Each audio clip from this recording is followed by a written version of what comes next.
कहानी का ये तीसरा भाग देखने से पहले इसके पहले सभी भाग अवश्य देखें। अम्मा की चोट रात के अंधेरे में ठीक से दिख नहीं रही थी, लेकिन जमुना मौसी ने धारा से खींचकर हल्दी पकाकर उन चोटों पर लगा दी, जिससे खून का रिसना बंद हो गया था। वो अभी भी करा रही थी। भानु गहरी नींद में सो गया था और इतने सारे शोर शराबे के बाद भी उसकी आंख नहीं खुली थी। दूर से नदी का पानी सर्राटे मारता हुआ बह रहा था। ज्यादा पानी भर जाने की वजह से उसकी तेज आवाज कानों को बहरा बना रही थी। बारिश थोड़ी देर पहले ही रुकी थी। अजीब सी उदासी भरा दिन था। गांव के चारों ओर फैले चीड़ के पेड़ों की सघनता की वजह से अंधकार फैल रहा था। लाल लाल फूलों से लदे सजे धजे बुरांश भी इस उदासी को दूर नहीं कर पा रहे थे। बर्फ से ढकी पहाड़ियों की बर्फ आहिस्ता आहिस्ता पिघल रही थी। अम्मा जिस दिन से गिरी थी उस दिन से बिस्तर में ही पड़ी थी। उस समय तो पता नहीं चला, लेकिन उनको काफी चोट लग गई थी। वैद्य की दवा का भी कोई असर नहीं दिखाई दे रहा था। दिन पर दिन वो और कमजोर होती जा रही थी। धारा के साथ घास लेने जाने वाली औरतों का व्यवहार उसके प्रति बहुत कुछ बदल गया था। अधिकतर तो उससे कोई बात ही नहीं करती थी। एक उपेक्षा का भाव उनके रवैये में दिखाई देता था। धारा समझ नहीं पाती थी कि उन्हें कैसे समझाएं कि उसकी कोई गलती नहीं थी।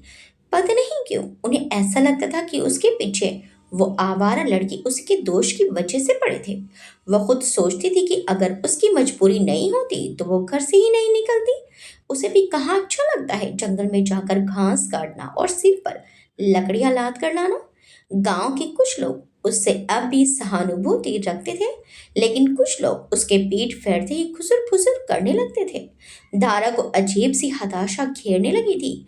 वह अम्मा को शहर में जाकर अच्छे डॉक्टर को दिखाना चाहती थी, पर समझ नहीं पा रही थी किससे आग्रह करे। लोगों के बदलते रुख देखकर वो पहले से भी ज्यादा सिमट गई थी। आज जब वे लकड़ी लेकर लौटी तो जमुना मौसी और उनका भाई अम्मा के पास बैठे थे। अम्मा अपनी कमजोर आवाज में उनसे बात कर रही थी। धारा लकड़ी एक तरफ पटक कर ऐसे ही अम्मा के पास चली आई और घबरा कर बोली, क्या हुआ मौसी? क्या कह रही है अम्मा? जमुना मौसी बोली, कुछ नहीं बेटी, ऐसे ही आपस की बात थी, चलती हूँ अब। अम्मा जी कल भेज दूंगी। ये कहकर वो उठ खड़ी हुई। धारा भी उनके साथ बाहर निकल आई। वो मौसी से बोली, मौसी, अम्मा बहुत कमजोर हो गई हैं। किसी तरह अगर उन्हें शहर के डॉक्टर को दिखा देते। दिखा तो ले, जमुना मौसी बोली, लेकिन अम्मा को इतनी कमजोरी में कहीं ले जाना भी तो बहुत मुश्किल है। कहकर जमुना मौसी ने गहरी सांस ली तो धारा बोली, हाँ आप सच कह रही हैं, लेकिन क्या कुछ नहीं कर सकते? कहते हुए उसकी बड़ी बड़ी आंखों में पानी आ गया। जमुना मौसी के भाई की नजरें धारा के चेहरे पर जमी थी। वो 23-24 साल का लड़का था। आज से पहले उसने धारा जैसी सुंदर लड़की नहीं देखी थी, लेकिन उसके दिल में कोई गलत भाव नहीं थे। वो उसकी आंखों में आंसू देखकर बेबस सा खड़ा था। काश उसके पास इतने पैसे होते कि वो किराए की मोटर लाकर धारा की मर्जी के मुताबिक उसकी दादी को शहर के डॉक्टर को दिखाने ले जा सकता। जमुना मौसी भी क्या करती? एक बार को उसके पति यहाँ होते तो किसी तरह उन्हें मनाकर अम्मा को शहर जाकर डॉक्टर को दिखाने चली भी जाती, लेकिन ऐसी स्थिति में अपने बच्चों को छोड़कर कहाँ ले जाती उन्हें? ऊपर से अम्मा की हालत इतनी खराब थी कि उन्हें शहर तक पहुंचाना भी मुश्किल था। ठीक हो जाएंगी अम्मा, इतनी चिंता मत कर। उन्होंने धारा के बालों से घास निकालते हुए कहा। कैसे ठीक होंगी? वो तो दिन पर दिन और भी कमजोर हो रही है। धारा उदास होकर बोली तो जमुना मौसी के भाई उज्जवल ने धारा के उदास चेहरे से नजरें हटा ली।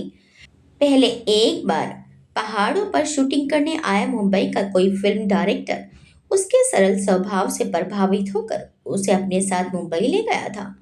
लेकिन उस सरल मासूम लड़के को मुंबई की चमक दमक वाली दुनिया में बिल्कुल भी मन नहीं लगा।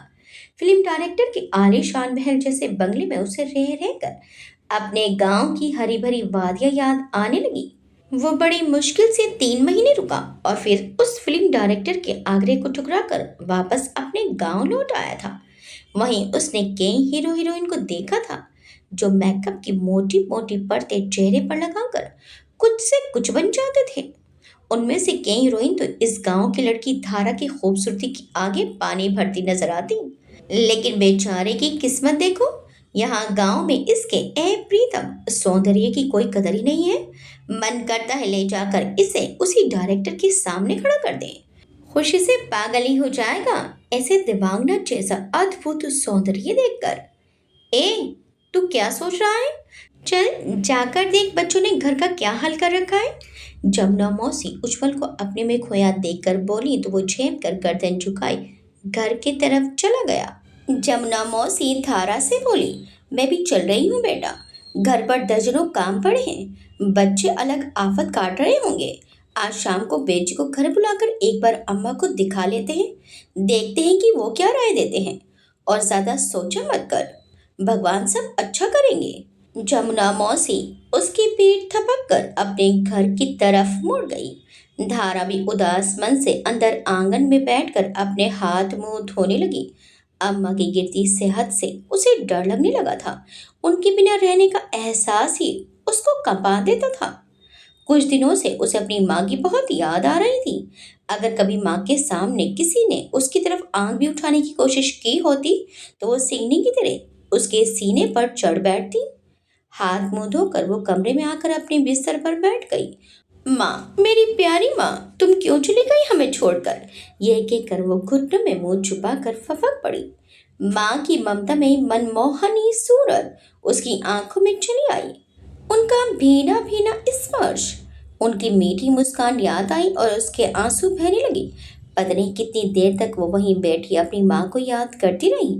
शाम को अम्मा के लिए हल्दी वाला दूध गर्म करके वो उनके पास पहुंची तो देखा कि अम्मा निःशब्द आंसू बहा रही थी। वो कपड़े से गर्म गिलास पकड़ी थी। उसे एक तरफ रखते हुए उसने अम्मा से पूछा, क्या हुआ अम्मा? क्या बहुत दर्द हो रहा है? अम्मा इनकार करते हुए बोली, नहीं तो, आजा मेरे पास बैठ जा थोड़ी देर। कहकर अम्मा ने आंसू पोंछ लिए। धारा बोली, लो अम्मा, आप गर्म दूध पी लो, दर्द में आराम मिलेगा। उसने गिलास और अम्मा के मुंह की तरफ बढ़ाया। मेरी वजह से तो कितनी परेशानी उठा रही है, अम्मा विगलित स्वर में बोली। कैसी बात कर रही हो अम्मा? परेशानी कैसी? मेरी चोट लगती तो क्या आप मेरे लिए कुछ नहीं करती? वो भीगी हुई आवाज में बोली। और वैसे भी आपको चोट भी तो मेरी वजह से ही लगी है। अगर मैं बेवकूफ़ों की तरह दरवाज़ा खोलकर बाहर नहीं निकलती तो ऐसा कुछ हुआ ही नहीं होता। उसने दुखी होकर कहा, होने को कोई कैसे रोक सकता है? जो होना होता है वो हो ही जाता है, अम्मा ने कांपते हुए स्वर में कहा। दूध पिलाने के बाद उसने एक साफ कपड़े से अम्मा का मुंह साफ कर दिया और उन्हें तकिया लगाकर लिटा दिया। धारा दूध का खाली ग्लास उठाकर बाहर आने लगी तभी अम्मा ने कहा, धारा थोड़ी देर बैठ जरा, तुझसे कुछ बात करनी थी। अम्मा की बात सुनकर धारा अपनी दादी की बड़ी सी चारपाई पर उनका हाथ पकड़कर बैठ गई तो अम्मा बोली, मुझे लगता है कि अब मैं ज्यादा जी नहीं पाऊंगी। अम्मा के मुंह से ये शब्द निकलते ही धारा गुस्से से उठ खड़ी हुई और नाराज होकर बोली, अगर आपको ऐसी बातें ही करनी है तो मुझे कुछ नहीं सुनना। अम्मा बेचारगी से बोली, सुन तो। अम्मा ने अपने ठंडे हाथों से उसका हाथ पकड़ लिया। चेहरे पर गुस्से के भाव लिए वो फिर बैठ गई तो अम्मा बोली, मैं कौन सा मरना चाहती हूँ? मैं तो खुद तुम्हें अकेले नहीं छोड़ना चाहती, तुम लोगों की वजह से जीना चाहती हूँ। लेकिन पता नहीं क्यों ऐसा लग रहा है कि मेरा समय पूरा हो गया है।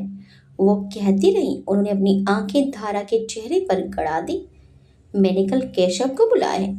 अगर मुझे कुछ हो जाए तो यहाँ घर में अकेली मत रहना बेटा, अपने मामा के घर चली जाना। धारा को कुछ ना कहते देखकर वो फिर से बोली, मुझे मालूम है कि केशव के यहाँ भी तुम्हारा गुजारा नहीं होगा।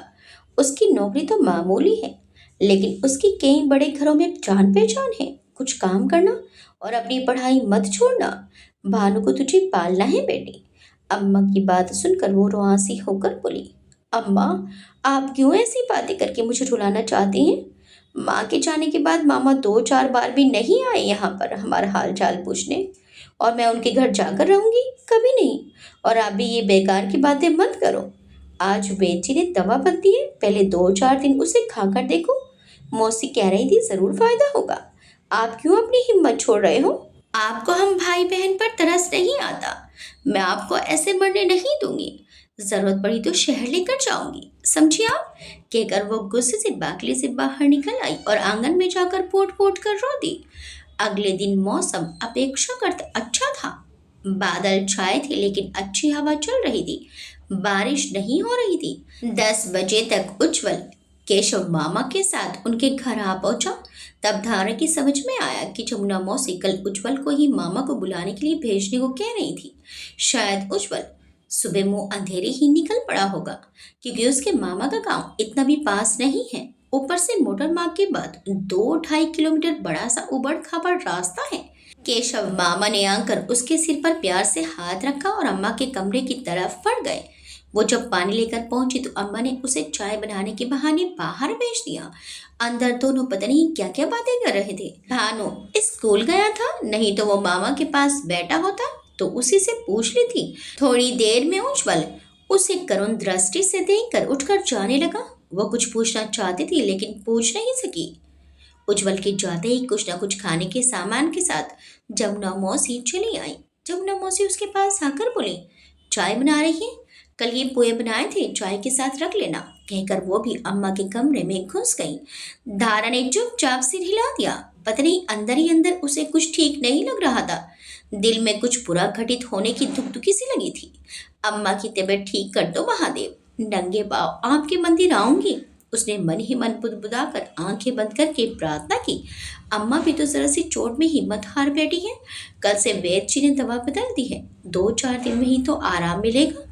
वो चाय की गिलास लेकर अंदर पहुंची तो उसे बड़ा अजीब लगा। वो सब बिल्कुल चुपचाप बैठे थे। जमुना मौसी उसे देखकर जबरदस्ती की मुस्कान होठों पर ले आई और उसके हाथ से चाय का गिलास पकड़ने लगी। अम्मा लेटी हुई ऊपर की तरफ देखे जा रही थी और केशव मामा सिर झुकाए बैठे हुए थे। एक तरफ अम्मा की संदूक में रखी रहने वाली छोटी सी लकड़ी की पेटी रखी हुई थी। थोड़ी देर बाद केशव मामा जाने लगे तो उसे बाहर बैठा देखकर अपनी जेब से 2-4 टॉफी निकालकर पकड़ाने लगे।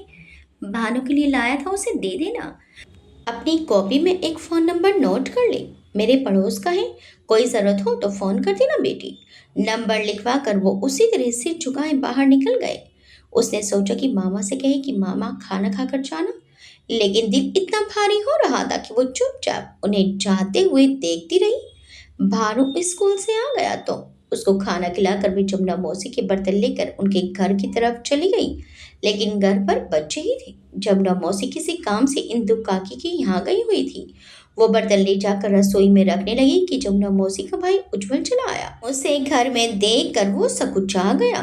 धारा भी बर्तन रख कर जल्दी से बाहर निकल आई। सुनो धारा, उसने पीछे से मुड़कर देखा तो उज्जवल टिटका खड़ा उसे आवाज दे रहा था।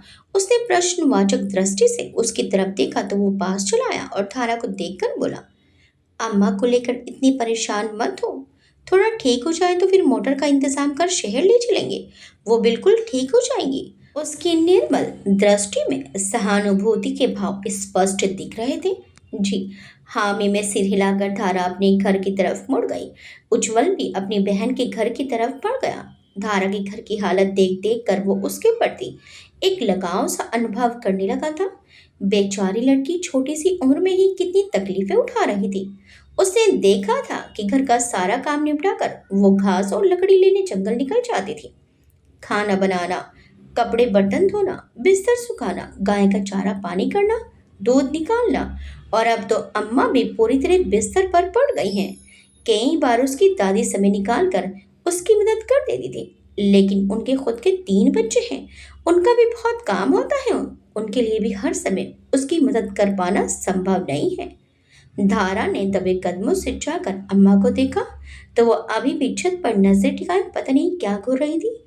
वो अंदर आकर अम्मा के पास जाकर बोली, अम्मा, कुछ खाने का मन कर रहा है? अम्मा ने नजरें घुमाई और उसकी तरफ देखने लगी।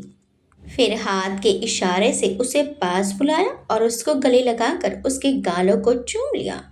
मेरा सुरेंद्र आ जाता तो चैन से मर जाती मैं, उन्होंने थरथराते होठों को भींचकर कहा।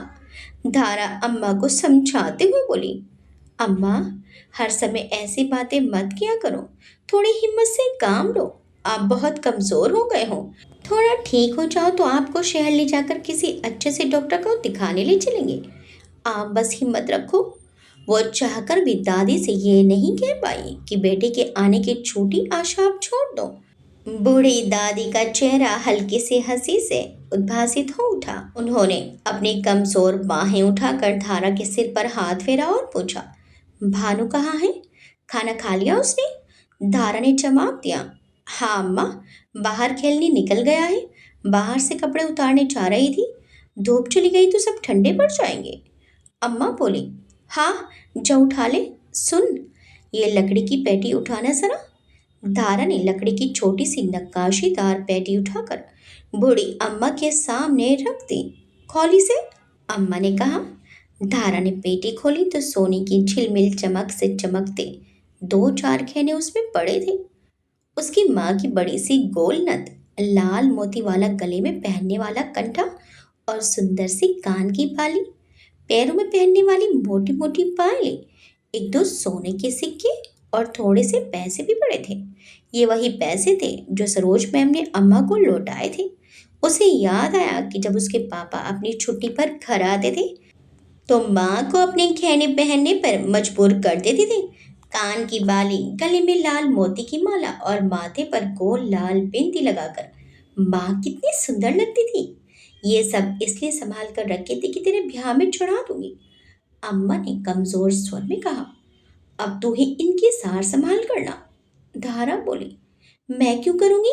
मुझे तो वैसे ही इतनी कीमती चीजों से डर लगता है अम्मा, आप ही संभालो इन्हें।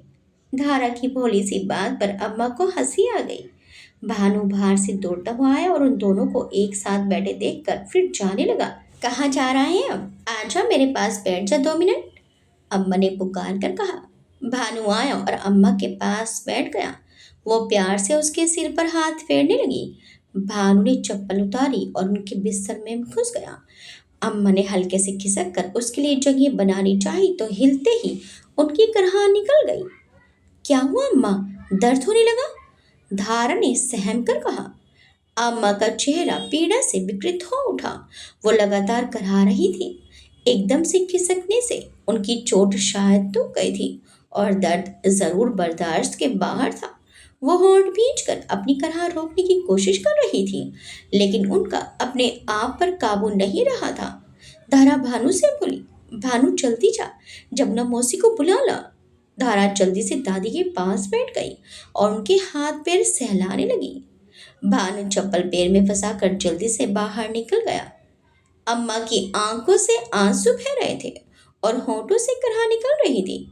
वो अब हिल भी नहीं पा रही थी। जमुना मौसी की आवाज आई, क्या हुआ थारा? खाना बनाने जा रही थी मैं। जमुना मौसी अंदर घुसी तो अम्मा की हालत देखकर परेशान हो गई। वो भी घबरा कर बोली, क्या हुआ अम्मा, कैसे करा रहे हो? अम्मा ने कोई जवाब नहीं दिया। उनके होंठों से लगातार चीख निकल रही थी। धारा खुद और रोने को हो आई। सुबह दवाई खाई थी इन्होंने? जमुना मौसी ने पूछा तो धारा ने हाँ में सिर हिला दिया तो वो बोली, बेटी चल, जल्दी से उज्जवल को भेजकर वैद्य जी को बुलवा ले। ऐसे तो अपने आप से कुछ नहीं कर सकते, पता नहीं कहाँ दर्द हो रहा है उन्हें। वो नीचे बैठकर उनके हाथ पैर सहलाने लगी। धारा घर से निकली और तेज कदमों से मौसी के घर की तरफ बढ़ गई। उज्जवल सारी बात सुनकर फौरन अपना कोट उठाकर वैद्य जी की तरफ निकल गया। गांव में इतने लोग रहते थे लेकिन मूलभूत सुविधाएं भी नहीं थी। पहले तो स्कूल में भी नाम मात्र की पढ़ाई होती थी। सर्दियों में बस एक अध्यापक रह जाता था क्योंकि बर्फ पड़ने की वजह से रास्ते बंद हो जाते थे। अब थोड़ी स्थिति सुधरी है। अगर गांव में भी छोटा मोटा अस्पताल होता तो ऐसी दिक्कत नहीं होती।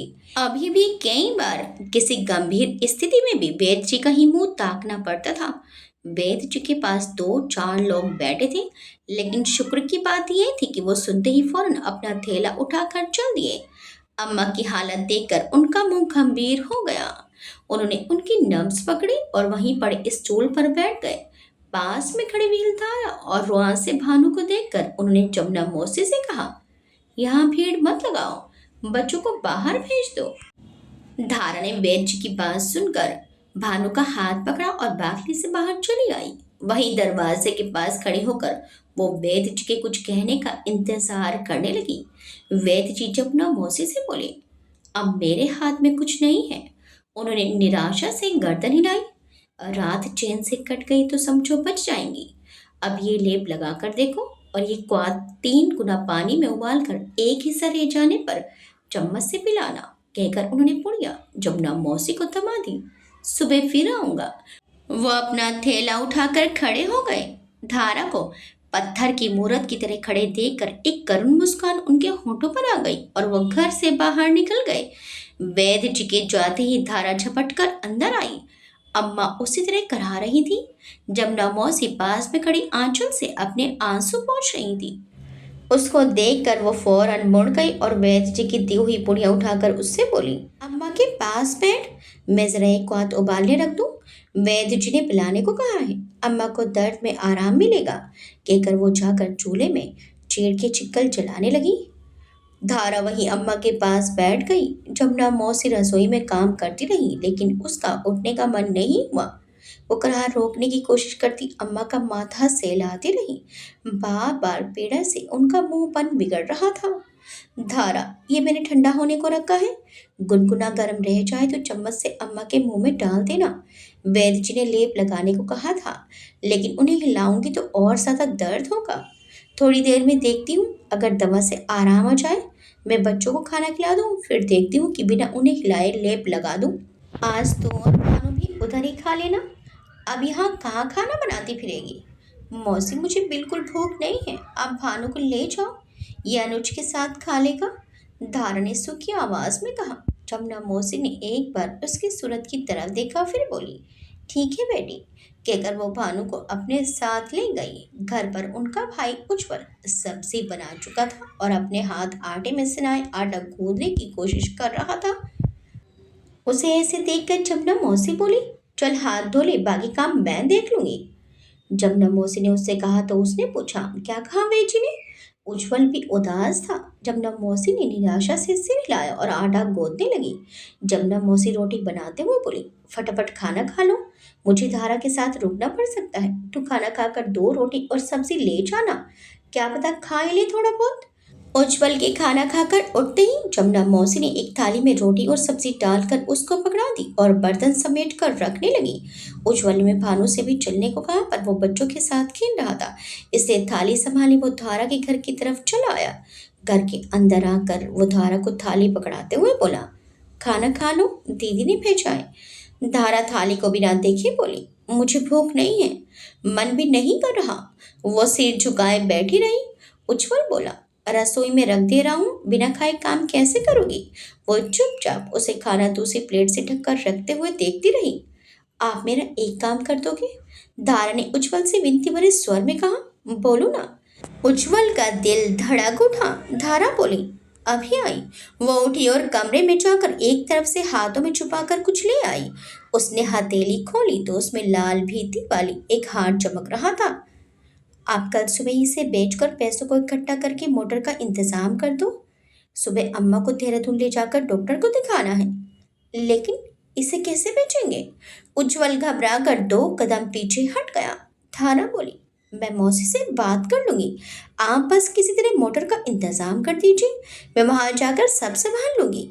लेकिन ये तो तुम्हारी माँ का गहना है, इसे क्यों बेचने को कह रही हो। धारा बोली, माँ तो है नहीं, कहकर उसके आंसू छलक पड़े।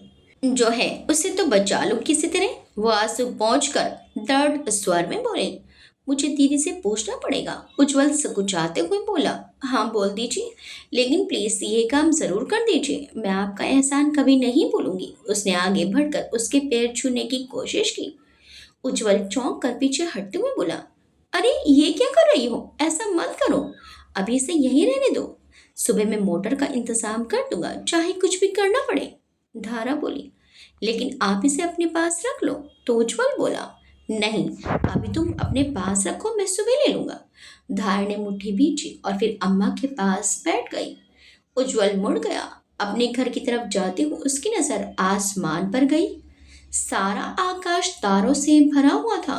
वह आसमान की तरफ देखकर बोला, हे भगवान, हे भगवान, क्यों किसी की जिंदगी में इतना दुख दे देते हो। इसके माँ बाप को अपने पास बुलाकर चैन नहीं मिला, जो उसका आखिरी सहारा भी छीन लेना चाहते हो। फिर वो मन ही मन में भगवान से उसकी दादी की ठीक होने की प्रार्थना करने लगा। मुश्किल से 2,000 रुपये पड़े होंगे उसके पास। उससे टैक्सी कैसे हो पाएगी? दीदी से मांगना उसे अच्छा नहीं लगेगा। उनके भी कितने खर्चे हैं। फिर उसकी जीजा का मनी ऑर्डर भी देर सवेर आता है। मान लो कोई ज़रूरत ही पड़ जाए, फिर क्या करेंगी वो? कहाँ से पैसों का इंतजाम करें? क्या धारा से घेरा ले ले? नहीं नहीं, अभी तो उसे पता नहीं कब पैसों की ज़रूरत पड़ जाए। उसका एक दोस्त किसी टैक्सी पर क्लीनर का काम करता था। उसने सोचा कि सुबह उसे कैसे भी फ़ोन कर कहता हूँ कि एक टैक्सी का इंतज़ाम करने को। उसे तो पैसे देर में भी चुका सकता है। इस ख्याल से उसके दिल को थोड़ी राहत मिली। केशव मामा के घर तो इन दोनों भाई बहन का गुजारा होना वैसे भी बहुत मुश्किल है। कहाँ ये लोग और कहाँ वो? आज सुबह साक्षात्कार हुआ था उसका, भानु की मामी और उनके बच्चों से। 2.5 किलोमीटर उबड़ खाबड़ रास्ते पर चलकर वो पसीने से लथपथ पहुंचा था, तो दरवाजा खटखटाते ही सीधे एक चप्पल आकर लगी उसके माथे पर। शायद उनके बेटे ने कोई शरारत की थी और अब दरवाजे के बाहर आकर दुबक गया था। माँ ने उसे ही अपनी चप्पल उतार कर मारी थी। तभी केशव मामा निकल आए और उसकी चोट लगी देखकर शर्म से गड़ गए। एक तरफ उनका 16-17 साल का बेटा मुंह दबाकर खीखी कर रहा था, तो दूसरी तरफ उसकी बहनी उचक उचक कर उसे ऐसे देख रही थी कि जैसे आज से पहले इंसान नजर ही नहीं आया हो। केशव मामा चाय पीने को पूछ रहे थे, लेकिन वो वहां थोड़ी देर भी रुकना नहीं चाहता था, इसलिए फौरन मना कर दिया। मैं अपना थैला ले लूं, फिर चलते हैं। केशव मामा अंदर घुसे ही थे कि उनकी पत्नी की तीखी आवाज ने कान चीर दिया उसके। देखो, पहले ही बता दे रही हूँ, मेरे घर को अनाथ आश्रम मत समझ लेना। खबरदार जो उन भाई बहन को मेरे यहाँ लेकर आए, मैं किसी के बच्चे नहीं पालूंगी। समझ गए कि नहीं? पारुल, वो बाहर ही बैठा है, सब कुछ सुन रहा होगा, कुछ तो शर्म करो। केशव जी झुंझलाए स्वर में बोले। शर्म करे मेरे दुश्मन, तुम कान खोल कर सुन लो। तुम्हारी नन्ही सी कमाई में बड़ी मुश्किल से अपने बच्चों को पाल रही हूँ। तुम्हारे राज्य में एक दिन भर पेट खाने को नहीं मिला और शौक पूरे करने को तो भाड़ में झोंको। अब अगर तुम ये सोच रहे हो कि बुढ़िया के मरते ही अपने भांजा भांजी को यहाँ लाकर मेरी छाती पर मूंग दलने के लिए छोड़ दोगे, तो भूल जाओ। अपने हाथ से जहर देकर मार दूंगी सारे बच्चों को। केशव जी बोले। भगवान ही तुम्हें समझेगा पारो। हे प्रभु, कृपा करो, कृपा करो। वो बड़बड़ाते हुए बाहर निकल आए। उज्जवल उनसे पहले ही उस गंदे से कमरे से बाहर निकल आया था।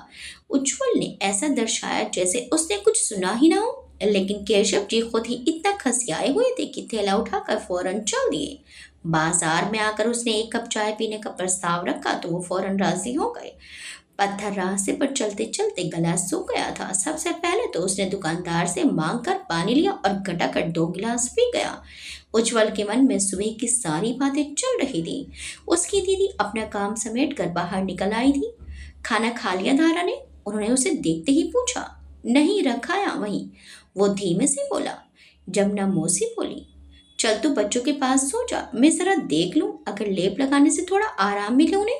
दरवाजा बंद कर लेना, अगर देर हुई तो सुबह ही आऊंगी। उज्जवल बोला, ठीक है दीदी। वो घर की तरफ बढ़ गया। जमुना मौसी आई तब भी अम्मा उसी तरह करा रही थी, बस उनकी आवाज धीमी पड़ गई थी। धारा उन्हीं के पास बैठी थी। दवा पिला दी? उन्होंने पूछा तो धारा बोली, हाँ पूरी तो नहीं पी, लेकिन काफी सारी पिला दी। जमुना मौसी बोली, तू बाहर निकलकर खाना खा ले, मैं अम्मा के कपड़े हटाकर दवाई लगा दूं। हिलाने डुलाने से दर्द कहीं और ना बढ़ जाए। धारा बाहर निकल आई। 2 एक और खाते ही खाना जैसे बाहर निकलने को तैयार हो गया। ऐसा लगा जैसे अभी उल्टी हो जाएगी। आखिर में रोटी सब्जी गोरी की नाक में डालकर उसने बर्तन धोकर रख दिए। जमुना मौसी ने कपड़े पलटे तो घाव की स्थिति देखकर उनका कलेजा कांप उठा। हल्के हाथों से उन्होंने लेप लगाने की कोशिश की। अम्मा के लगातार बिस्तर पर पड़े रहने की वजह से घाव की स्थिति काफी खराब हो गई थी। लेप लगाकर वो हाथ धोने बाहर निकल आई। धारा की मुरझाई शक्ल देखकर उनकी आंखें भर आई। वो बैठकर भानु को थपक रही थी। हाथ धोकर वो अंदर आई तो अम्मा की कराहट धीमी सुबकियों में बदल गई थी। थोड़ी देर में वो शायद सोने लगी। जमुना मौसी ने राहत की सांस ली और हाथ जोड़कर बोली, हे ईश्वर दया करो, अम्मा के कष्ट हर लो भगवान। वो वहीं बैठकर उनकी चढ़ती गिरती सांसों को की आवाज सुनती रही। सुबह होते होते उनकी तबीयत फिर बिगड़ने लगी। चेहरा काला होकर निस्तेज पड़ने लगा, आंखें डूबने लगी। सुबह का सूरज निकलने वाला था, तभी अम्मा की जिंदगी का सूरज डूब गया। जैसे सूरज पहाड़ी के पार उतरकर अंधेरे में कूद गया हो। धारा पथरा कर रह गई। जमुना मौसी की भी सुबह के समय आंख लग गई थी। धारा को उन्होंने भानु के साथ रहने को कहा था। सारी रात अम्मा की कराहट के साथ वो बार बार आंखें खोलकर उनको देखती रही थी। धारा भी कहाँ सो पाई थी। सारी रात भीगी आंखें और विगलित मन लिए अम्मा की कराहट सुनती रही। उनके सामने इसलिए नहीं गई क्योंकि उन्हें देखकर वो बार बार रोने लग रही थी। इसलिए जमुना मौसी ने ही उसे उनके सामने से हटा दिया। सुबह सवेरे धारा चाय को पूछने अंदर आई तो जमुना मौसी उठ गई। अम्मा हल्के हल्के करा रही थी। उसी समय उनकी हालत फिर बिगड़ने लगी थी। सूखा मुंह लिए वो उन्हें छटपटाते देखती रही। सुरेंद्र, मेरे बच्चे, तू आ गया। बहू, इतना भर उनके मुंह से निकला और मुंह खुला का खुला रह गया। कहते हैं मरते समय पूरे जीवन की घटनाएं एक एक करके सामने दिखाई देती हैं, लेकिन अम्मा के प्राण तो उनके बहू बेटे में अटके थे। ए अम्मा, ऐसे कैसे हम सबको अनाथ करके चली गई। जमुना मौसी फपक कर रो पड़ी। उनके रोने की आवाज से आसपास रहने वाले कई लोग उनके पास अंदर चले आए। अम्मा का बेजान शरीर देखकर सबको बुरा लग रहा था। धारा पत्थर की मूर्ति की तरह खड़ी उन्हें रोता देखती रही। भानु उसका हाथ पकड़कर बिलख रहा था। उसकी तरफ भी धारा का ध्यान नहीं था। मन जैसे चीख चीख कर कह रहा था, जाओ सब लोग, छोड़कर चले जाओ, अकेले मरने दो मुझे, सब छोड़ जाओ, किसी को हमसे कुछ प्यार नहीं है, भगवान को भी तरस नहीं आता हम पर। धारा, मेरी बच्ची, तुझ पर तो पहाड़ से दुख आ पड़ा। हे भगवान, ये क्या कर दिया तुमने। जब नवोसी उसे पकड़कर बिलखने लगी। उज्जवल सुबह सुबह दरवाजा खोलकर बाहर आया ही था कि अपनी दीदी को आंसू पोंछते बाहर निकलते देखकर सब समझ गया। वो तेज कदमों से अंदर आया और अम्मा की निष्प्राण देह के सामने पत्थर बनी धारा को देखकर उसकी आंखों से आंसू गिर पड़े। थोड़ी देर में पड़ोस के और भी गांव वाले जुट गए।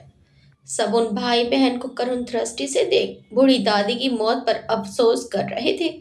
जब मौसी और दो चार लोग और फिर और भी लोग छूटते गए। धारा तो मूर्ति की तरह बैठी थी और रोते हुए भानु को खींचकर उज्जवल अपने घर ले गया और अपने भांजों से उसका ध्यान रखने को कहकर वापस लौट आया। कहाँ तो वो सुबह अपने दोस्त को फोन करके अम्मा को डॉक्टर को दिखाने ले जाना चाहता था, कहाँ उनकी अंतिम यात्रा की तैयारियां करवा रहा था। अपने जेब में टैक्सी के लिए रखे हुए 1900 रुपए अब उसे बेकार लग रहे थे। इंसान जब तक जिंदा रहता है उसकी सारी चीजें उसके साथ जुड़ी रहती हैं, लेकिन सांस की डोर टूटते ही नश्वर देह को एक दिन भी रखना घर में भारी पड़ जाता है। अम्मा की सारी पीड़ा भी सांस खत्म होते ही खत्म हो गई। जिन पोता पोती से उन्हें इतना प्यार था, उनकी चिंता में रातों की नींद तक गवा दी थी। उनके रोते बिलखते चेहरे भी उन्हें स्थायी निद्रा से जगा नहीं सकते थे। अपने जवान बेटे के वापस लौट आने की आस लिए वो इस दुनिया को अलविदा कह गई। सारा माया मोह क्रोध दुख सबसे मुक्ति पा गई थी वो। अम्मा के अंतिम संस्कार के बाद घर ऐसा निर्जन लगने लगा कि घर में घुसने से भी अजीब लग रहा था। धारा भानु को सीने से चिपका कर बैठी रहती। ना तो उसे खाने पीने का होश था, न किसी काम काज का। उज्जवल उन दोनों की शक्ल देखकर भारी मन से वापस लौट जाता। उसके बाद से उन दोनों की कोई बात ही नहीं हो पाई थी। वो उससे कहना चाहता था कि वो बहुत दुखी ना हो, उसके वश में जितना होगा वो करने में कोई कसर नहीं छोड़ेगा। लेकिन धारा की तो जैसे जबान ही सिल गई थी। उससे क्या, धारा अपनी जमुना मौसी से भी बात नहीं करती थी। वो भी बेचारी आजकल बहुत खट रही थी। अपने छोटे छोटे बच्चों को भाई के भरोसे छोड़कर दिन भर धारा और भानु का ध्यान रखती रहती थी। उज्जवल भी उदास था। वो चाहता था कि धारा और उसका भाई फिर से नॉर्मल हो जाए। दिन भर वो अपनी बहन के साथ लगा रहता। उसका मन करता कि कोई जादू छड़ी फेर कर धारा के सारे दुख दूर कर दे। 2 दिनों की बारिश के बाद आज धूप निकल आई थी। बरसात के मौसम में पहाड़ पर रहने वालों की आपत्ति हो जाती है, जो ईंधन के लिए जंगल की लकड़ी पर निर्भर होते हैं। बारिश में फिसलन भी बढ़ जाती है तो घास और लकड़ी लाना इतना भी आसान नहीं रह जाता। उज्जवल की काफी मदद मिल जाती थी, वरना जमुना मौसी को भी 2 घरों का काम संभालना मुश्किल हो जाता। लेकिन उज्जवल भी यहाँ हमेशा रहने तो नहीं आया है। उसने भी सेना में भर्ती के लिए तैयारी की है। भर्ती की सूचना मिलते ही वो यहाँ से चला जाएगा। ले देख तो, खाना ऐसे ही पड़ा है। भानु बेटा तू तो खा लेता। जमुना मौसी गाल पर हाथ रख कर भानु से बोली। भानु ने अपनी आंखें उठाई और चुप बैठी धारा को देखकर फिर नजरें झुका ली। जमुना मौसी धारा से बोली, धारा खाना खा ले बेटा, कुछ तो मुंह में डाल। धारा, जाने वाले के साथ जाया नहीं जाता। अपने भाई का मुंह देख, वो भी तेरी वजह से भूखा बैठा है। आ बेटी खाना खा ले। रोज रोज मैं भी अपना काम छोड़कर कहाँ आ पाऊंगी। देख, अन्न बर्बाद नहीं करते। भानु तू भी खा, तुझे देखकर दीदी भी खा ली। जमुना मौसी ने खाने का एक कौर जबरदस्ती उसके मुंह में दे दिया। भानु तो छोटा बच्चा था, उसे जमुना मौसी ने जबरदस्ती जिद करके खिला दिया। लेकिन धारा तो एक छोटे टुकड़े मुंह में डालकर उठ गई और बोली, भूख नहीं है मौसी। गिरीश काका, उनकी पत्नी जमुना मौसी, उज्जवल और सरोज मैम, प्राचार्य जी, सब लोग 2 एक दिन में चक्कर लगा ही लेते थे। लेकिन धारा उनके सामने भी खामोश बैठी रहती। गोरी अपनी कोठरी में रंभा रही थी और धारा अपने बिस्तर पर बैठी हुई थी। उसे तो जैसे कुछ सुनाई ही नहीं दे रहा था। गाय प्यासी थी इसलिए बार बार चिल्ला रही थी। उज्जवल आया तो उसने पहले गाय को पानी पिलाया। अंदर आया तो देखा सारा घर ऐसे ही पड़ा हुआ था और धारा अपने बिस्तर में बैठी शून्य में घूर रही थी। वो उल्टे पांव वहीं से लौट गया और अपनी दीदी को बताया तो जमुना मौसी बोली, क्या करूं इस लड़की का, कुछ सुनती ही नहीं, न खाना न पीना, सारा दिन ऐसे ही गुजार देती है। ऐसे तो बीमार पड़ जाएगी। जमुना मौसी ने गहरी सांस ली तो उज्जवल बोला, गौरी भी प्यासी थी, उसे पानी पिला कर आया हूँ। जमुना मौसी बोली, ऐसे कब तक चलेगा, चल मुझे आज इससे बात करनी ही पड़ेगी। अम्मा को गए इतने दिन हो गए, अब उसे अपने को संभालना ही पड़ेगा। दीदी रहने दो, कुछ दिनों में खुद ही संभल जाएगी। उज्जवल ने अपनी दीदी को रोकने का प्रयास किया तो वो बोली, ना भाई, कहाँ संभल रही है, भानु भी ऐसे ही पड़ा रहता है। स्कूल खुल गए हैं, स्कूल जाने भी शुरू नहीं किया, इससे तो पढ़ाई में भी पिछड़ जाएगा। मैं आज बात करती हूँ इससे। वो अपने मन ही मन में सोच कर ही निकल आई। उनके पति महिपाल भी वार्षिक छुट्टियों में घर आने वाले थे। स्वाभाविक था कि वो अब इतना समय नहीं निकाल पाएंगी। उज्जवल भी अपनी बहन के पीछे पीछे वहां चला आया, लेकिन दरवाजे पर ही रुक गया। जमुना मौसी बोली, धारा उठ बेटी, देख सारा घर कैसे पड़ा है, पहले रोटी खा और भानु को भी खिला, चल उठ जा बेटा। धारा बड़े बेमन से उठी और हाथ धोकर भानु को खाना खिलाने लगी। तो जमुना मौसी बोली, तू भी खा ले बेटा। धारा बोली, मौसी मैं बाद में खा लूंगी। जमुना मौसी उसे समझाते हुए बोली, ऐसे कब तक चलेगा, आज तो मुझे बोल ही दे। अम्मा जी तो वापस नहीं आने वाली, तो क्यों अपनी भी जान देने पर तुली है। जमुना मौसी थकी हुई आवाज में कह रही थी, काश हम भी अम्मा के साथ चले जाते। उसने कहा तो जमुना मौसी बोली, गए तो नहीं ना, तो जब तक सांस है जीना तो पड़ेगा ही। दीदी, पीछे खड़े उज्जवल ने दबे स्वर में टोका तो जमुना मौसी उसे डांटते हुए बोली, तो चुप रहे उज्जवल। फिर वो धारा से बोली, धारा तू ना भानु को स्कूल भेज रही है, ना खुद पढ़ाई कर रही है। तेरी दादी ने जिसके लिए इतनी मेहनत की कि तू पढ़ लिख जाए, फॉर्म भरवाया, मास्टर ने जिसे किताबें मंगवाई। देख, तेरी अम्मा ने अपनी सुहाग की निशानी बेचकर तेरे फॉर्म की फीस जमा की थी, तेरी किताबें मंगाई थी, तू क्यों उनकी सब मेहनत बेकार करना चाहती है। धारा चौंक कर बोली, क्या कह रही हो मौसी, क्या बेचा था अम्मा ने और कब। धारा को तो कुछ पता ही नहीं था तो जमुना मौसी बोली, कसम दी थी उन्होंने मुझे, मेरे हाथ ही अपनी नथ दी थी बेचने के लिए, जिससे तेरा फॉर्म भर जाए, और तू उनकी सब मेहनत जाया करने पर तुली है। धारा नम आंखों से बोली, लेकिन आपने मुझे क्यों नहीं बताया, मैं अम्मा से मना कर देती। धारा दुखी हो गई तो जमुना मौसी बोली, कह तो रही हूँ कसम दी थी उन्होंने, अब संभाल अपने को बेटी, कम से कम उनकी आखिरी इच्छा समझकर पढ़ाई में ध्यान लगा। कहकर जमुना मौसी उठ खड़ी हुई। फिर वो आगे बोली, कल से भानु को स्कूल भेज, देख तो तेरी गौरी भी तेरी उदासी से परेशान हो गई है। धारा को अम्मा का चेहरा याद आ रहा था।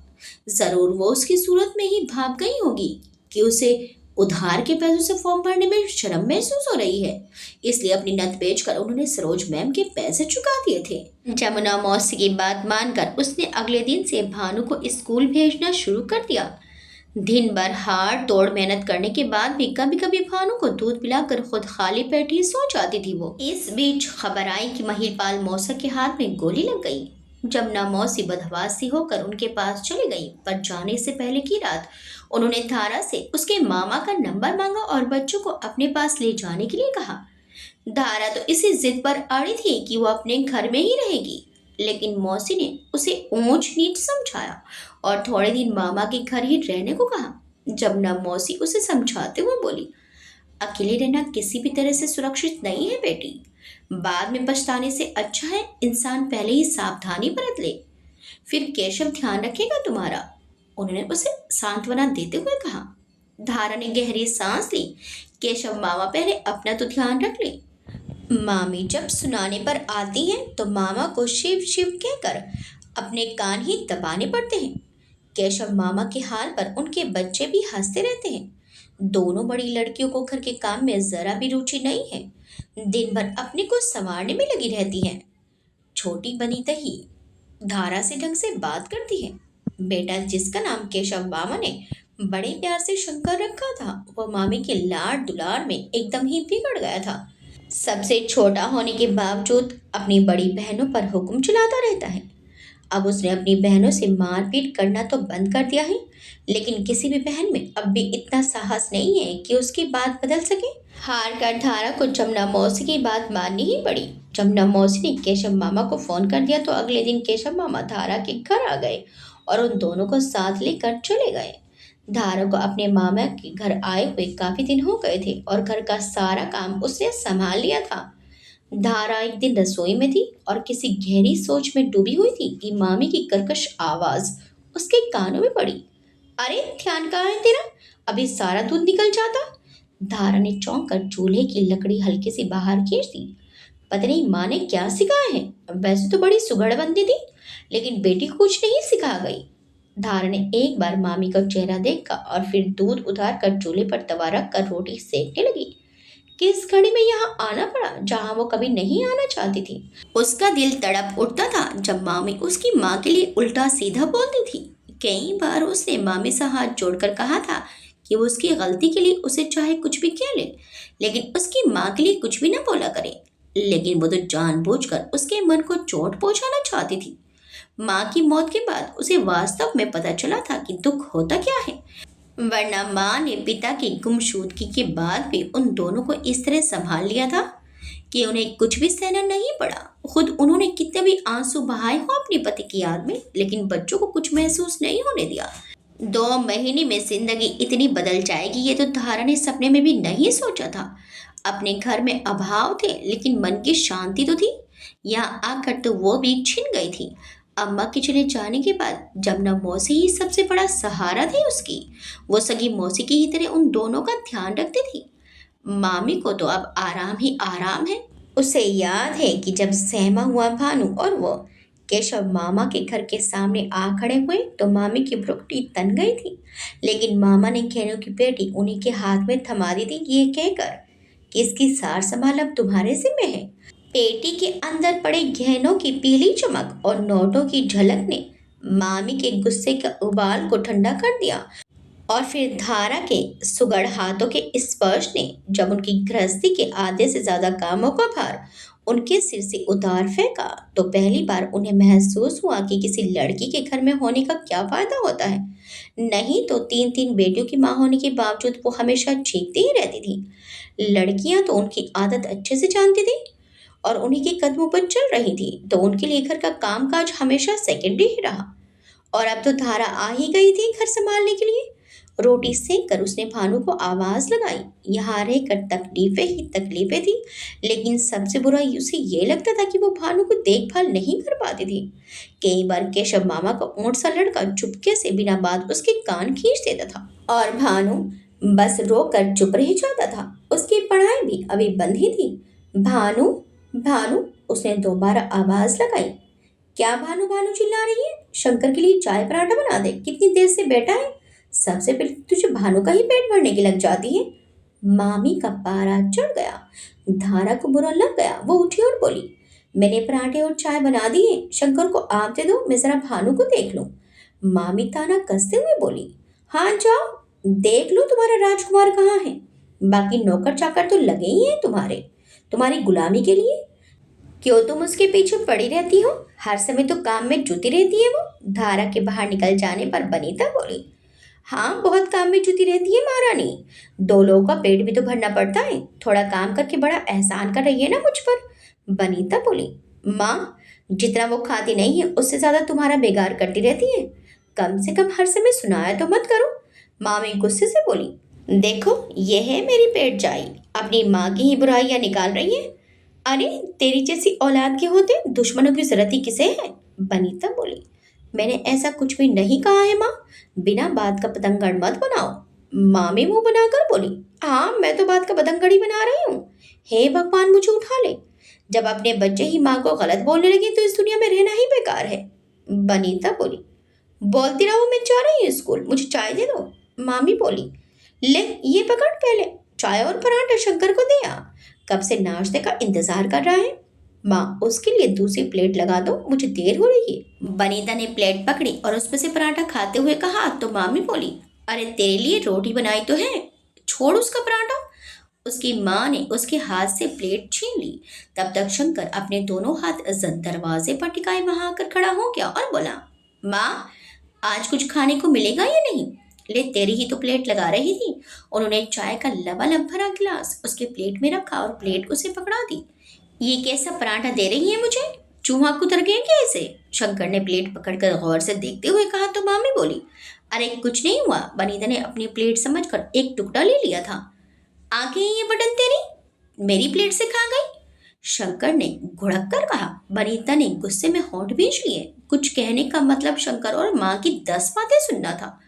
उसने अपनी चाय खत्म की और बर्तन बाहर चबूतरे पर रखकर चुपचाप बाहर निकल गई।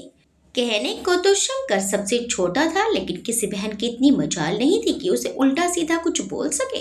बाहर धारा अपने भाई को गले लगाए बैठी हुई थी। बनीता उसे देखकर बोली, क्या हुआ भानु? भानु उसी तरह अपनी बहन से चिपका रहा।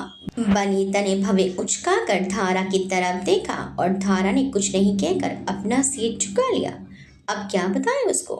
क्या ये बताए कि उसकी माँ ने उसके छोटे से भाई को नाश्ता देने को कहने के लिए उसे क्या क्या कहा, या ये बताए उसे कि कैसे उसका इस घर में दम घुटता रहता है। हर क्षण वो यही दुआ करती है कि जमुना मौसी अपने घर वापस लौट आए और वो भी अपने घर वापस चली जाए। बनीता ने अपने जूते पहने और उनकी तरफ हाथ हिलाकर अपने स्कूल की तरफ बढ़ गई। धारा की किताबें तो आज तक उसके बैग में बंद हैं, जिसमें वो लेकर आई थी। मामी इतनी फुर्सत ही नहीं देती थी कि वो किताबें लेकर बैठ सके। सारा दिन उनकी बड़ी सी गृहस्थी का बोझ ढोते ढोते वो वैसे ही थक कर चूर हो जाती थी। वैसे भी उसे अपने से ज्यादा अपने भाई की पढ़ाई की चिंता थी। यहाँ आकर भानु फिर अपने उसी सदमे और उदास रूप में लौट आया था। केशव मामा बाहर सूरज भगवान को जल देने आए तो उन दोनों भाई बहन को बाहर बैठे देखकर उनके पास आ गए और बोले, अरे बच्चों यहाँ कैसे बैठे हो? चलो दोनों भाई बहन चाय पी लो अंदर चलकर। बेटी चलो तुम भी कुछ खा पी लो। उन्होंने धारा के कंधे पर प्यार से हाथ रखा। पत्नी धारा की मामी कब बाहर के दरवाजे पर आ गई थी और अपनी कमर पर हाथ टिकाए उन्हें घूर रही थी। वो गुस्से में बोली, हाँ इन दोनों को तो ऑफिस जाना है, इसलिए सबसे पहले इन्हें खिला पिला कर तैयार कर दो। खुद खाकर तैयार हो जाओ, इन्हें मैं खिला पिला दूंगी, तुम्हारे पीछे भूखा नहीं मार दूंगी। आजा बेटी, केशव मामा कहकर अंदर चले गए। अंदर आते ही मामी गुस्से में बोली, तुम ना घर के कामों में टांग अड़ाना बंद कर दो। मुझे बिल्कुल अच्छा नहीं लगता कि कोई भी मेरे मामले में बोले। पारुल ने तीखे स्वर में कहा, अरे मैंने क्या किया? केशव जी मामी की बात सुनकर हतप्रभ हो गए। किस बात में टांग अड़ा दी? मामी बोली, क्यों धारा आजा नाश्ता कर ले, खाना खा ले। मैं क्या उसे भूखा मार रही हूँ जो बीच में दखल देते रहते हो? धारा मामा के कहने से उठकर अंदर आ रही थी, लेकिन मामी की बात सुनकर दरवाजे पर ही खड़ी रह गई। मामा बोले, इसमें मैंने ऐसा क्या कह दिया? मैंने तो सामान्य रूप से। पारुल ने उनकी नकल उतारी। मैंने तो सामान्य रूप से। ऐसा है अगर मैं अपनी पर आ गई तो झाड़ू मार मार कर भगा दूंगी तुम्हारे सगों को। मामा बोले, पारुल, इतनी भी निर्दयी मत बनो। छोटा बच्चा है, उसे जल्दी ही भूख लग जाती होगी। उसे अगर पहले खिला दोगी तो कुछ घट नहीं जाएगा। मामी गुस्से में बोली, हाँ इसलिए तो उठा लाए हो अपनी बहन के बच्चों को। सबसे पहले देवता की तरह इन्हें ही भोग लगा दिया करूं। तुम्हारी बहन जब तक जीती रही खून पीती रही मेरा, अब उसकी औलाद को उठा लाए। मामा बोले, पारुल, बेफालतू की बात मत करो। दीदी से जितना बन पड़ा हमेशा मदद ही की है हमारी। और अभी जब शंकर की फीस जमा नहीं हो पा रही थी तो भी धारा की माँ की पेटी में ही रुपए निकाल लिए थे तुमने। कहते हुए केशव जी का मुंह क्रोध से लाल हो गया। पर उनकी बात सुनकर मामी को जैसे बिच्छू ने काट खाया। क्या कहा तुमने? अभी तुम्हारी बहन की पेटी तुम्हारे मुंह पर मारती हूँ। ले जाओ अपने सगों को, कोई और घर ढूंढो। वो गला फाड़ कर चिल्लाई लेकिन उठने का उपक्रम नहीं किया। मामी की बात सुनकर मामा ने अपने गुस्से को शांत किया और ठंडे लहजे में बोले, पारुल, मैं तुम्हारे हाथ जोड़ता हूँ। क्यों बिना बात शोर मचा रही हो? बच्चे सुनेंगे तो क्या सोचेंगे? वो मुफ्त में थोड़ी रहेंगे। थोड़े दिन में उनकी खेती का पैसा भी आएगा। ले लेना घर के खर्च के लिए। वो गिड़गिड़ाने लगे थे तो मामी बोली, मुझे नहीं चाहिए पैसे। मेरा घर कोई अनाथालय नहीं है जिसमें जिसे चाहोगे ले आओगे। केशव जी बोले, कह तो रहा हूँ खेती का पूरा पैसा तुम ही ले लेना। दया करो। कहाँ जाएंगे बच्चे? हाँ, सोन मरी सास भादो आई आस। इतने खर्चों के बाद 2-4 टके पकड़ा भी दोगे तो क्या? अब मामी का स्वर धीमा पड़ गया। सारी बातें सुनती धारा की आंखें लबालब भरी हुई थी। वो भानु का हाथ पकड़कर बाहर निकलती चली गई। केशव जी जब खा पी कर अपनी नौकरी पर जाने को अपना थैला उठाकर बाहर निकले तो उन्होंने देखा कि धारा अपने भाई भानु को गोद में लेकर बैठी ऊपर आसमान की तरफ पता नहीं क्या ताक रही थी। उन्होंने एक करुण दृष्टि उसकी तरफ डालकर चुपचाप अपने कदम आगे बढ़ा लिए। पारुल पीछे ही खड़ी थी। उनका बच्चों की सहानुभूति में कुछ और कहना बच्चों के लिए ही बुरा होता। पारुल उनके मोड़ पर मुड़ने तक वहीं खड़ी रही जैसे केशव जी लौट कर आकर धारा और भानु को कुछ दे जाएंगे। फिर एक नजर उन दोनों पर डालकर पलटकर घर के अंदर चली गई। जैसा कि पहले ही बताया था कि केशव जी एक बड़े उद्योगपति रघुवीर सूर्यवंशी जी के यहाँ काम करते हैं, जिनका लंबा चौड़ा फार्म भी था, जिसके बीचों बीच उनका सफेद रंग का बहुत ही आलीशान बंगला मून पैलेस बना हुआ था। उन्होंने अपने फार्म में कई तरह के जानवर रखे हुए थे, जिनमें घोड़े भी थे। सफेद रंग के घोड़े उनकी कमजोरी थे। घोड़ों के अलावा कई सारी अच्छी प्रजाति की गायें भी उन्होंने पाल रखी थी। फार्म में बहुत सारे फल फूलों के पेड़ थे और काफी सारी फसलें भी उगाई जाती थी। केशव जी का काम घर में होने वाले खर्च, घरेलू नौकरों का हिसाब किताब रखना था। घर के रसोईया, माली, गार्ड्स और जानवरों का काम करने वाले नौकर, किसने कितना एडवांस लिया है, किसको महीने में कितने पैसे देने हैं, सब कुछ वही देखते थे। एक तरह से वो खजांची कम सुपरवाइजर का काम करते थे। वो मून पैलेस पहुंचे तो वहां अफरा तफरी मची हुई थी। सारे नौकर झुंड बनाकर खड़े हुए थे और आपस में जोर जोर से बातें कर रहे थे। ये क्या हो रहा है? तुम लोग अपना अपना काम छोड़कर यहाँ क्या कर रहे हो? केशव जी ने ऊंची आवाज में कहा। पंडित जी, आपने सुना साहब और मेम साहब का एक्सीडेंट हो गया? विमला ने आगे बढ़कर बोला। क्या? केशव जी को यह सुनकर धक्का लगा। रघुवीर साहब और पवित्रा मैम दोनों ही बहुत ही अच्छे स्वभाव के लोग थे। वो लोग कभी नौकरों तक से ऊंची आवाज में बात नहीं करते थे, इसीलिए उनके एक्सीडेंट की खबर सुनकर सब नौकर घबरा गए थे। केशव जी बोले, तुम लोग ऐसे झमकट मत लगाओ, अपना अपना काम करो। मैं मैनेजर साहब को फोन करता हूँ। मैनेजर साहब ने ही तो फोन करके बताया है, वो तो हॉस्पिटल में है साहब के साथ, एक नौकर पवन ने बताया। और हाँ पंडित जी, मैनेजर साहब ने कहा था कि जैसे ही पंडित जी आए मेरी बात करवा देना। केशव जी बोले, क्या करते हो पवन? जो बात सबसे पहले बतानी चाहिए वो अब बता रहे हो। हटो सब लोग यहाँ से, अपना काम निपटाओ, मैं जरा मैनेजर साहब से बात कर लूँ। केशव जी ने फौरन मैनेजर साहब का नंबर मिला लिया। मैनेजर साहब ने बताया कि रघुवीर साहब और पवित्रा मैम दोनों को काफी चोटें आई हैं। मैनेजर साहब, आपने छोटे साहब को फोन किया? उन्होंने दबे स्वर में पूछा तो मैनेजर बोले, हाँ कर दिया है। मुग्धा बीबी को हॉस्टल में खबर भेज दी है और संजीव को उन्हें लेने भेज दिया है। आप घर का ध्यान रखना, छोटे साहब शाम तक आ जाएंगे। वो पहले तो यहीं हॉस्पिटल में पहुंचेंगे। आप घर की व्यवस्थाएं दुरुस्त रखना। हो सकता है कि वो यहीं रुके, लेकिन घर पहुंचे तो घर पर सब कुछ ठीक मिलना चाहिए। समझ गए आप? और रात तक मुक्ता बीबी भी पहुंच जाएंगी। जी, मैं सब समझ गया, केशव जी ने जवाब दिया। फिर उन्होंने व्याकुल भाव से पूछा, साहब और मैम साहब ठीक तो है? मैनेजर साहब बोले, क्या बताऊं पंडित जी, डॉक्टर्स कुछ बता नहीं रहे हैं। मैं भी छोटे मालिक का इंतजार कर रहा हूँ। ठीक है, मैं फोन रखता हूँ। फैक्ट्री और ऑफिस से भी बहुत लोग यहाँ आए हुए हैं, कहकर मैनेजर साहब ने फोन रख दिया। आज का दिन ही खराब है, केशव जी ने फोन रखते हुए बुदबुदाकर कहा। उन्होंने मन ही मन ईश्वर से प्रार्थना की कि वो सब कुछ ठीक रखे और नौकरों को निर्देश देने लगे। विमला और नीतू से उन्होंने मुग्धा बेबी और छोटे साहब का कमरा साफ करने को कह दिया। पीएनटी फोन बार बार बज रहा था। जिसे भी खबर मिल रही थी वो रघुवीर साहब के सेल फोन पर रिंग करके जवाब ना मिलने पर घर फोन कर रहा था। आगे क्या होगा? क्या धारा मामी के अत्याचार सहती रहेगी? रघुवीर जी और पवित्रा जी के एक्सीडेंट में कोई अनहोनी तो नहीं हो जाएगी? क्या नियति धारा और अरिजीत सूर्यवंशी को मिलाने का चक्रव्यूह बुन रही है? धारा अपने भाई के लिए क्या करेगी, देखिए इस कहानी के अगले एपिसोड में। आपको ये कहानी कैसी लगी हमें कमेंट्स करके जरूर बताइएगा। वीडियो अच्छी लगी तो वीडियो को लाइक शेयर सब्सक्राइब करना मत भूलिएगा। मिलते हैं इस कहानी के अगले भाग में। Till then bye bye.